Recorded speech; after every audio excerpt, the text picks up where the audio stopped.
Bruce Wayne regresa al manto de Batman, se enfrenta con sus antiguos villanos, Dos Caras, se enfrenta con su archinémesis, el Joker, muere el Joker en un enfrentamiento de lo más poético, macabro, tétrico, y al final incluso termina enfrentándose contra el propio gobierno estadounidense y contra el mismísimo dios Superman.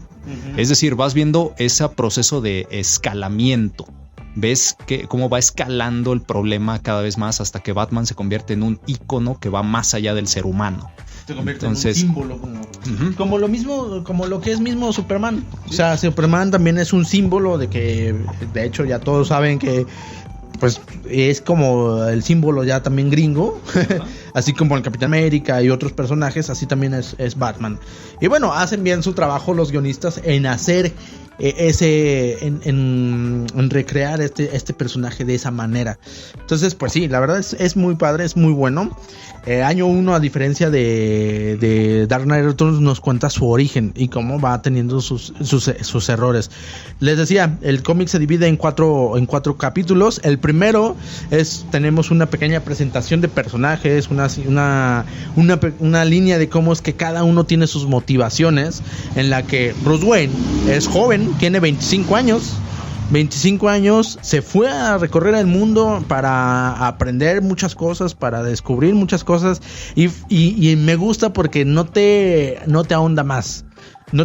Y ya a estas alturas, después de haber visto Orígenes, que el Ra's al Ghul, que la diga no sé qué, que la chingada que no sé qué, entonces embona bien que en esos 12, 13, 15 años que estuvo en el mundo, pues haya tenido esa conexión con estos personajes. Pero llega a Ciudad Gótica, a su ciudad natal, para hacer lo que siempre ha estado pensando, vengarse de la muerte de sus padres. Y es algo que lo mantiene, de hecho, de algún modo con vida, para poder seguir dándole sus patadas a los maleantes y encontrar al famoso asesino que hasta la fecha y hasta el momento nunca ha encontrado. Y entonces en este primer capítulo vemos eso, ¿no? Se enfrenta a pandillerillos, se enfrenta a situaciones que él no prevía. El mismo Gordon también se enfrenta a una situación en la policía que también le sorprende, porque el Ciudad Gótica es un Sin City pero gótico, bueno, de DC. Entonces tenemos ahí que no le cae bien a los policías, que se tiene que, bueno, lo golpean, ahí como que le dan una advertencia de que se tiene que amoldar o si no se la va a ver. Pero bueno, va desarrollando muy bien a la historia de los personajes en paralelo. Vemos por un lado a Gordon, vemos por otro lado a Bruce Wayne, como cada uno va teniendo sus primeros encuentros en esta nueva etapa, en esta nueva ciudad, y te va planteando la situación. Entonces, en un siguiente capítulo ya tenemos como tal a un Batman hecho. Sí. Porque termina muy chido. Sí, de hecho, pues en el primer capítulo, justo en las últimas páginas, es donde se ve a un Bruce Wayne totalmente lastimado, huesos rotos, heridas por todas partes, después de haber tenido una trifulca con criminales y también con policías corruptos. Esto es antes de que él decida que su símbolo va a ser el murciélago y que se va a hacer un traje de murciélago gigante y va a salir a la calle. En esos momentos él pues es un vigilante más, así con un pasamontañas y chamarra de cuero y esas cosas. El caso es que él regresa a la mansión Wayne totalmente puteado, vapuleado y pendejeado, y empieza a tener sus dudas existenciales de tal vez debería estar muerto, ¿sabes? O sea, tal vez el plan no me va a salir bien como yo quería. Tal vez debería quedarme aquí desangrándome hasta que Alfred me encuentre ya muerto y ya todo termina. Entonces, pues el vato le está pidiendo prácticamente incluso a sus mismos padres, le está diciendo, mándenme una señal, cabrones. Ustedes díganme, o sea, yo aquí tengo forma de llamar a Alfred, va a llegar, me va a curar las heridas y todo chido, y voy a seguir. O me quedo aquí a morir. Entonces, padre, dame una puta señal. Y en ese momento un murciélago atraviesa la ventana, se posa encima de un busto de piedra de su padre, y ahí es donde Bruce Wayne dice, a huevo, entendí, sí padre, me convertiré en un murciélago. De hecho, es algo muy curioso, porque estaba yo viendo unos videos de unas entrevistas que le hicieron a Alan Moore alguna vez.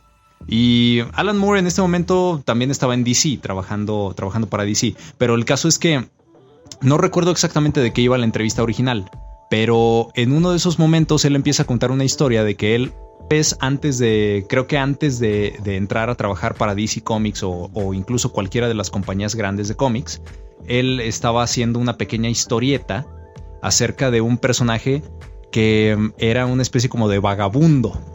Y entonces, así un vagabundo de esos que se la pasa, un pedigüeño de la calle, un mendigo, uno de esos personas pues que mucha gente considera indeseables, pero que a final de cuentas vemos y desgraciadamente vemos muy seguido, lastimosamente, pues en nuestra vida diaria en las calles.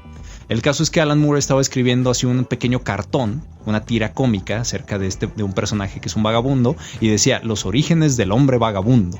Entonces resulta ser que este vagabundo era una especie de Bruce Wayne, rico, guapo, un playboy millonario, toda esa cosa. Y en una de esas noches él dice, es exactamente igual, porque esta escena de hecho no es original de Miller. Esta escena de hecho es original de Bob Kane, Bill Finger. Sale en el primer cómic donde sale Batman, el de Detective Comics, no recuerdo el número, pero ya en el 27, uno de esos. El caso es que esta escena Miller la sacó de ahí. En el original pues obviamente nada más es una pequeña, es un pequeño panel. Aquí Miller lo hace de más largo, le da más peso. Sin embargo, Moore entonces empieza a contar que él hace una copia al carbón de esa escena original de Bill Finger, en donde este sujeto playboy rico está también en su estudio y entonces empieza a decir, creo que algo le falta a mi vida, pero ¿qué podrá ser? Necesito una señal, una maldita señal, por favor. Y en eso llega un murciélago, se para dentro de ahí en el busto de uno de sus padres. Y el sujeto así vuelve a ver al cielo a través de la ventana y dice, claro, eso es. Sí, padre, me convertiré en un vagabundo apestoso que no se baña y sin ningún respeto por la ley.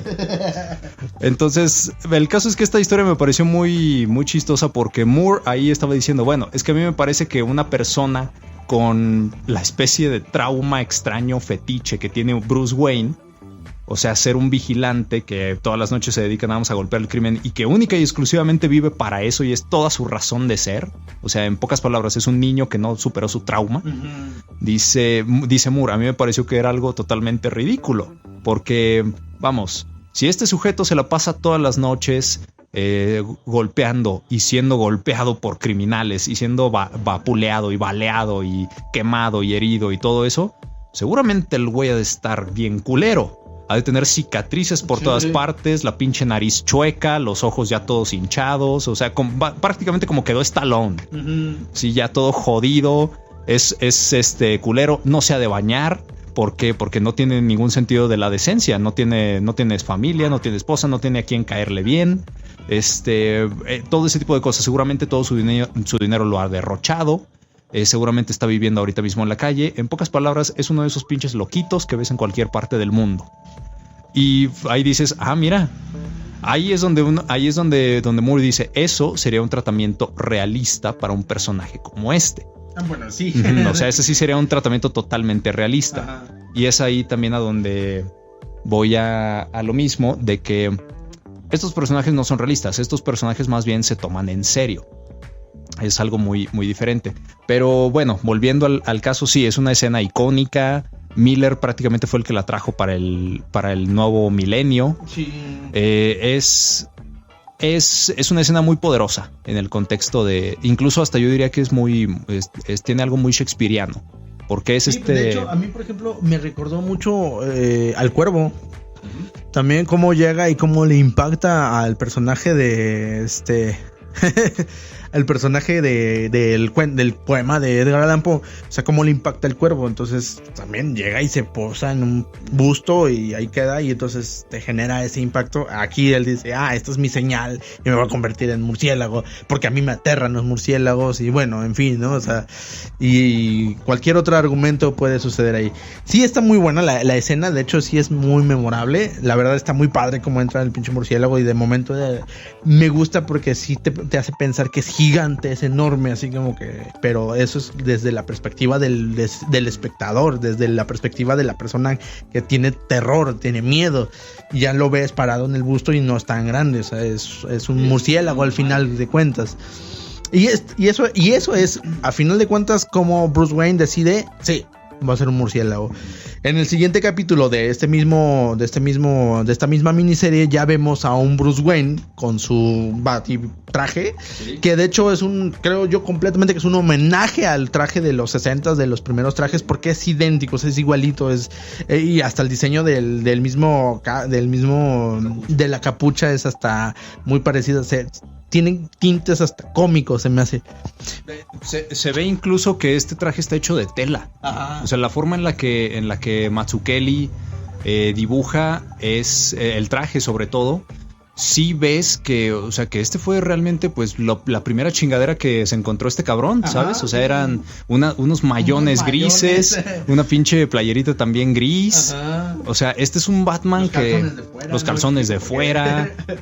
O sea, te das cuenta de que esta sí es o sea, no es ninguna armadura como los diseños más modernos lo hacen ver. O sea, no es ni armadura, ni tiene Kevlar, ni está súper equipada, ni los balazos le dan. Ajá. O sea, bueno, realmente sufre. Ahí sí vemos a un Batman que es un James Bond. Sí, o sea, sí le parten la madre, sí se rasguña, sí se rompe, le disparan. Al principio, ajá, incluso hay una parte en donde está peleando contra 3 pinches ladrones de poca monta y él comete errores, e incluso en su monólogo interno él dice, no mames, con este pinche golpe lo pude haber matado, no, Dios mío, se está cayendo, o sea, fue demasiado el terror que le impuse, y entonces por rescatar a un güey le parten su madre los otros y así, o sea, es un cabrón que apenas está aprendiendo, o sea, es literalmente, es un amateur, exacto. Ajá. Todavía no es el pinche justiciero que ya se la sabe de todas, que de plano es prácticamente invencible, ¿sabes? O sea, todavía no es el veterano ese de guerra que vemos en Dark Knight Returns incluso. Ajá. Sino que aquí es un güey frágil que apenas está aprendiendo las reglas del pinche juego y cómo jugarlo. Y eso es algo pues muy chido. Sí, de hecho está muy chido. Todo eso está muy chido porque sí es cierto, pudo haber dicho, soy bien chingón y soy bien listo y la chingada y me voy a hacer mi armadura y ya me voy a partir la madre. O sea, no lo usó como recurso, quiso hacerlo más sencillo, más simple, más necesito resolver esto ya. Y de hecho lo plantea desde el primer capítulo, soy muy desesperado, entonces me vale madres, tengo que salir a enfrentar y a buscarme al pinche asesino. Sí, el enemigo, de hecho, dice, o sea, él se refiere a los criminales o al crimen en general, así como el enemigo. Incluso en los primeros capítulos dice, cuando llega a Ciudad Gótica, incluso él llega por avión, dice, no me gusta, estoy demasiado lejos del enemigo. Ajá. Debe haber viajado en tren, ahí donde yo podía olerlo. Ahí estoy. Y sí, entonces la verdad es que está muy padre cómo van narrando. Sí me gusta mucho la narrativa aquí que plantea Miller, la verdad sí me parece muy buena. Siguen siendo las buenas épocas de Frank Miller. sigue dando batalla. Todavía otros 10 años más. Ajá, todavía tiene galleta y se nota en su escritura. El dibujo de David es muy bueno. Yo creo que está perfecto para la historia y la verdad sí te va atrapando, te va desarrollando mucho cómo es el origen. Te plantea en el siguiente capítulo ya los primeros pasos de Batman, los primeros ya digamos, incluso cómo Gordon también se hace de su lugar, a punta de madrazos, literal, a punta de madrazos se hace de su lugar, y aunque todos dicen lo odian y la chingada, ahí está y no lo pueden quitar. Él tiene un conflicto porque al final de cuentas, bueno, él llega a Ciudad Gótica con su esposa, que está embarazada de su primer hijo. Entonces, pues tiene razones para hacer lo que hace, tiene razones para aguantar, pero también va notando que también tiene otros deseos, otras necesidades que va descubriendo con uno de sus, de sus ayudantes, una teniente ahí. Sí, la teniente Sara Essen, ajá, que también tiene sus quereres y te lo va desarrollando. Entonces, en el siguiente capítulo también ya vemos un enfrentamiento más grande de Batman contra todos los pinches policías, porque se está entrometiendo en todo lo que la ciudad está inmiscuida. O sea, el alcalde tiene sus pinches nexos con los narcotraficantes, con los mafiosos, con todos, y entonces le está afectando que este personaje esté metiendo sus manos en todas estas relaciones, cosa que también en un momento a Gordon no lo conecta, porque todos los policías también estaban inmiscuidos. Entonces Batman al enfrentarse al crimen también se enfrenta a los policías, y esto lo toman como algo pues un acto criminal. Entonces por eso lo buscan. Sucede algo cuando Gordon va